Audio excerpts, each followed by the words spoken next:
And how do you think the child will find out about doggy? Either it will be practiced on the person, or the person is Jeffrey. relax. Broken.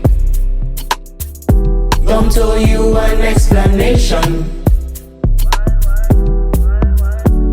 Yeah, welcome to the Teen Tok Show. Real teens, real topics, and most definitely real talk. I'm your host, Ella Sam, and I'm here to moderate a very, very interesting conversation. But I definitely cannot do it on my own, and I'm here with some amazing people to guide us through God's word so we can gain knowledge on how to live as God wants us to live as young people. So my beautiful people here in the studio here to help me all. Right here to help me definitely today, please. Can you let our viewers know who you are? What's your identity? Who are you? As you start. Yes. Okay, so my name is Jeffrey Gazzabal. Wow. Hi, Jeffrey. I'm Iris Bruce Coble. Yes, I think she's the familiar face by now. We all know her. It's giving co-host. You give me a call.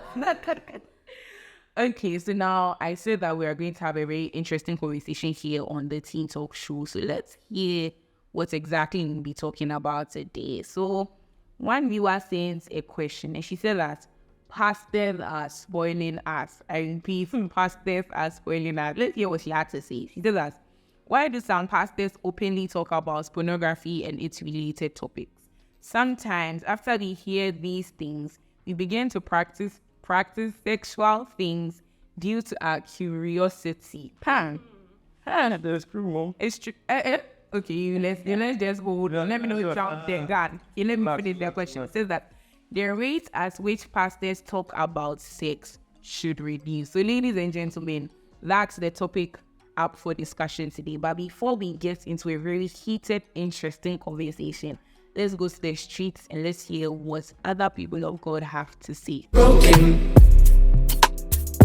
Come to you an explanation. Hi, What's your name? I'm Ella. George Adawa. The question we have for you today is, why do some pastors openly talk about pornography and its related topic? Sometimes after we hear these things, we begin to practice the sexual things due to our curiosity. The rate at which we talk about sex should reduce. Do you agree or you do not agree? I do agree. Yeah, I agree. Can keep talking about it because what do they want us to be ignorant about certain things, especially when it comes to the devices of the enemy? Most of us are curious, and then others are also ignorant. So for those ignorant, if pastors talk about it, it's like they'll get to know about it because they get educated, they get it. If you teach about these things and then they explain how to abstain from these activities, it's going to help them a lot. And those of us that are curious to, if the pastors talk about it, to know what to do. And I think when they talk about it, they talk about the positive side. So we do the positive things they say. All right.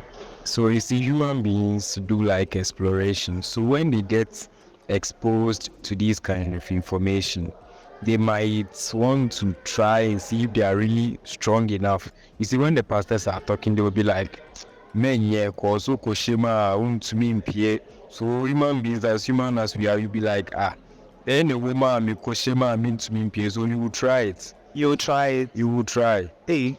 So we'll try and as then you become addicted and you get stuck inside. You get it. But if you are strong, you won't be addicted. That's what you're saying? You need strong master. We need power. So I believe they shouldn't be talking about it too much like that. All right. Thank you very much. You're welcome. Broken. Come to you an explanation. Wow, did they really say that? That was very, very interesting. Yeah, shocked, right? We're all shocked and we're lost for words. Okay, so the time has finally come. We are delving deep into our discussion for the day. So our viewer says that the rate at which our pastors talk about sex should reduce. Guys, what do we think? My able panelists, what do we think about the question in general? And about her conclusion at the end of the question that the rate at which our pastors talk about sex should reduce. Me, I'll say, why should it reduce? Why should it reduce? Because my friends who talk about pornography in class, they've not stopped. I think they've even gotten worse since high school. Like, people don't stop. Sex is always talked about on Twitter. I don't think I've ever opened Twitter one day and not seen some sexual conversation, some sexual picture. You cannot get rid of it. You cannot get rid of it. So I think when pastors do it, we have to check ourselves that, why are we against them? Why are we against them? They are trying to take it back for good. Because one thing people don't realize is that we've made sex seem like, sex. We're not talking about So bad. Let's not talk about it. How many of you can ever have a sexual conversation with your parents? no. Nothing. No. Can you imagine your father sitting you down and saying, Iris, I think we need to have a serious talk about your sex life. I feel like I'll run away. I won't even have the conversation. Like, I'll find something else. It feels so awkward because the thing is, society and the devil has taken sex for himself. Even though God is the creator of sex, what has the devil created before? Nothing. He has not created anything before. God created sex. When he created Eve for Adam, he said, be what? Fruitful and multiply. He said, go and have sex. Have plenty children. All files of man. Thank you for that. Thank you for all in the purpose of marriage. So God created sex, and I think one thing that we have to realize is that we shouldn't be uncomfortable talking about it, because worldly people are not uncomfortable talking about it. And if we talk about it, I'd say that human beings are sexual beings. We consume sexual information. I don't think you can really get rid of it. But if we get wholly sexual information, I feel like it will be able to replace all that sexual information you get in secret. The pastors are bringing it out so that you can talk about it freely and then you'll be done. Welcome at 2 a.m. You understand? Yeah. If you don't. That okay. But could it be that someone may not know something? For example, a class 6 girl hears doggy for the first time from a pastor. Couldn't It's polluting her. won't it be polluting the child, or wouldn't the corporates go and find out what this new word is? Doggy. What does that mean? But let me ask you a question. So if the child didn't find out about doggy from the pastor, would the child not have found out about doggy? Eventually. And how do you think the child will find out about doggy? Either it will be practiced on the person, or the person will relax. Or the person will see it on like social media or something. And they'll be curious. And at least I feel like if the pastor even brings it up, that means the child feels like the pastor can bring it up. So it's comfortable enough that if I have any problem regarding that in the future, I can go to the pastor, you see. Because the pastor is the one who brought it up. So I think what Jesse is also trying to say is that as they're talking about it, is creating an open and safe space for us to air all our views and come up with all our issues to the pastors. It's a welcoming environment. And it's necessary that we get the information from the right source. Because if we leave that child to go and get the information from social media, they would have a very distorted view on sex and everything else. But getting it from the right source will help them create. Yes. So I think the next thing we have to look at is that some people might think that, a pastor overly talking about sexual morality or the topic of sex may not be necessarily sent from God. So in other words, That's not sense from God. yes, I've heard someone saying this. So in other words, the pastor is a fake pastor. So what do we have to say? Iris, talk to me. Everyone wants to take my show, but I feel like you can't just judge a pastor based on that. Because he's talking about sex. Because the Bible even talks about sex. The Bible mentions it countless times. And so, if the pastor is talking about sex, it doesn't mean he's not from God. Or he's from God. Okay. That's not the way you can. Like, it's not a decider. Maybe the pastor is not. How use that to ascertain? You can't use it to Ascertain. whether ascertain. Yeah. Can't use it to ascertain whether the man of God is truly from God or not. So there you have it. Now, a lot of people are saying, we are all experiencing it, that the world is coming to an end. Day in, day out, we are always seeing those WhatsApp messages. She said it's coming through. Those same messages. If you don't send it, You're not saying But no, but you know those things they've reduced though. Hell, we only high school, like every time they say 10 to 20 people. The brown openness. Why don't you? What's in the chain? Let's continue the team. But I feel like even at the point when I was much younger, I used to spread those things. yeah, never But yeah, I was scared. No, but okay, that's different. that's a conversation for another day. Speaking, definitely will have this conversation. But let me go back to what I was saying. Let me not digress. What I was saying is that now we are seeing that we are definitely getting into the end times, or we are in the end times. So don't you guys think that it's necessary that we talk more about that than sex and its related issues? Because you understand, people need to be aware that, I learned we are in the end times. First flights, we are going. So don't you think it's necessary that we sustain that conversation more than... I get shit, mom. If I was wicked, I would say that, we won't stop. When pornography, they stop creating pornography, then I would say that when they stop or they finish creating pornography, they will stop talking about it. But I won't be wicked, so I won't say it, even though I said it. The thing is, the world is still doing it, so we have to do it because we are trying to take it back for God. But I'd say even on a more serious note, one thing that I realized from reading the Bible, sexual immorality is the only thing that God tells you to flee from. Meaning, like, it's something very dangerous. I feel like sexual immorality, I keep saying immorality. It's far from me, so I cannot say it. But sexual immorality, the reason I feel like it's even more dangerous than the devil himself, because God says we have power over principalities and those things. Life and death are in the power of His tongue. But for sexual immorality, it says flee. So sexual immorality is what the devil is going to use to condemn a lot of us. Why should you be afraid of rapture? Now, rapture is actually not a scary thing because you're going to meet your Father in heaven. The only reason why you'll be afraid is if you don't think you're going to heaven. And let's be honest, what is the thing that's stopping or making a lot of teenagers feel guilty and feel like, they are not going to heaven?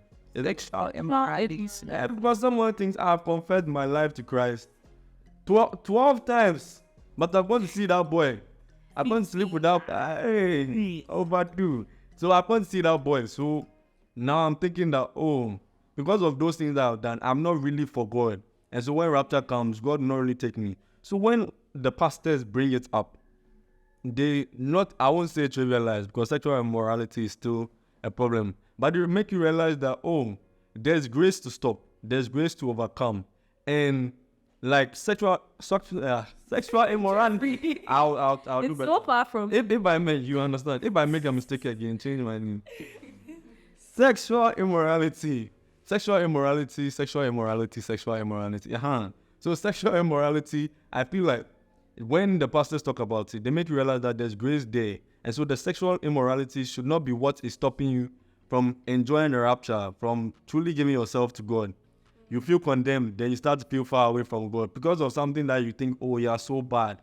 Meanwhile, if you check, like I think you've been for Teens Allowed Council before. I was at free test. She should definitely be at the next free test. Of course. But like, when you go to camp, pastor will make the sexual immorality seem small. And then, thank you. You make it seem small, and then you let people talk about this, so that you realize that like people are also going through it. So you don't have to feel bad. There are powerful people of God who have their own problems that the grace is helping them to.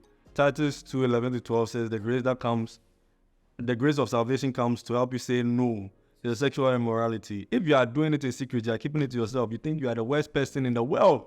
How will you be able to say no? You say, I'm so bad, let me continue doing it. Father, I cannot be saved. And that's how... And Brother Titi always says that condemned people do condemned things. Yeah, so that's how... So I think if you're even stuck in it, that's when you'll be afraid of rapture.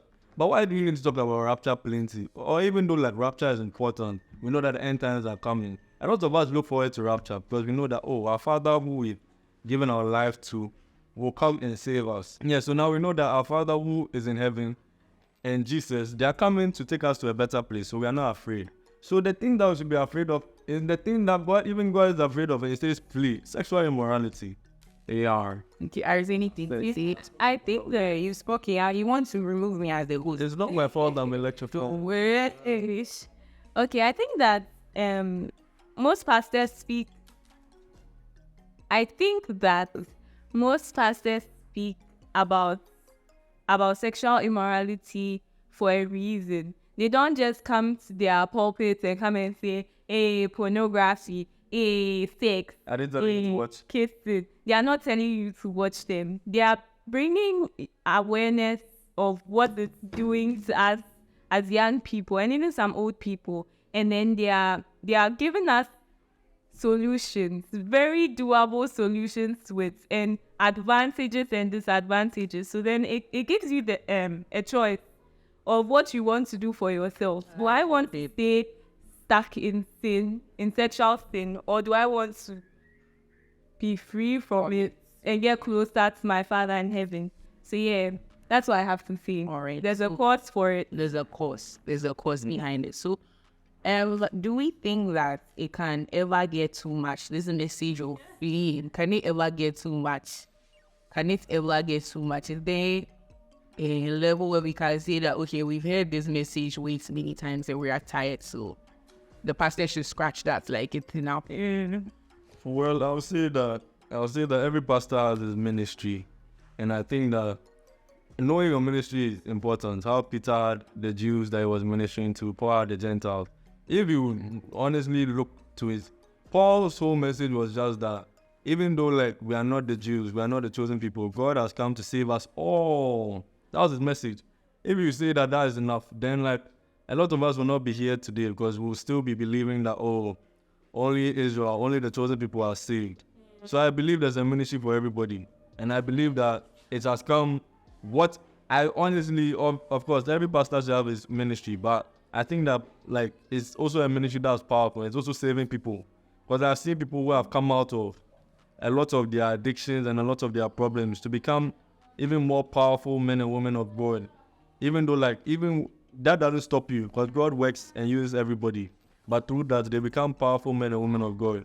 Yeah. But I think we've had a very, very good, interesting conversation today, but we cannot. I've enjoyed myself. You read, I'll have you some of that. We can't show. Next time I'll be like this. Hey, no, I don't think it myself.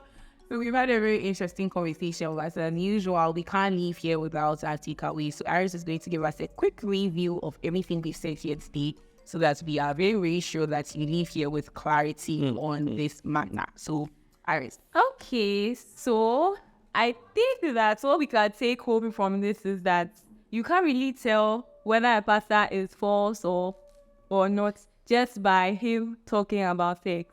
You can't determine with that. You shouldn't be doing that, please. And also, it's necessary that we talk about these things to help out a lot of people who are actually struggling with it. Family is secret too. In secret. Most of us struggled in secret. Most of the people still struggling are struggling in secret with sexual immorality. And when pastors speak about these things openly, it creates a safe space for people to bring their problems so that they can be solved. Yes. So I believe that we learned a lot today. Yes, it was very eye-opening. That is something. A lot. Yeah, it was very, very eye-opening, and I believe that we won't see this session of the Teen Tok Show the same. Please do follow us on Instagram at the Teen Tok Show. Subscribe to our YouTube channel. Click the red button there at Teens Adult Foundation and follow our lovely man of God as KKB. I have been your host, Ella Sam. I love you all. I'll see you guys next time, next week. Bye-bye. Bye-bye. This episode of Teen Talk was brought to you by TAF1 TV, a subsidiary of TAF1 Media. As always, we bring you love from the family at Teens Allowed Foundation. Bye!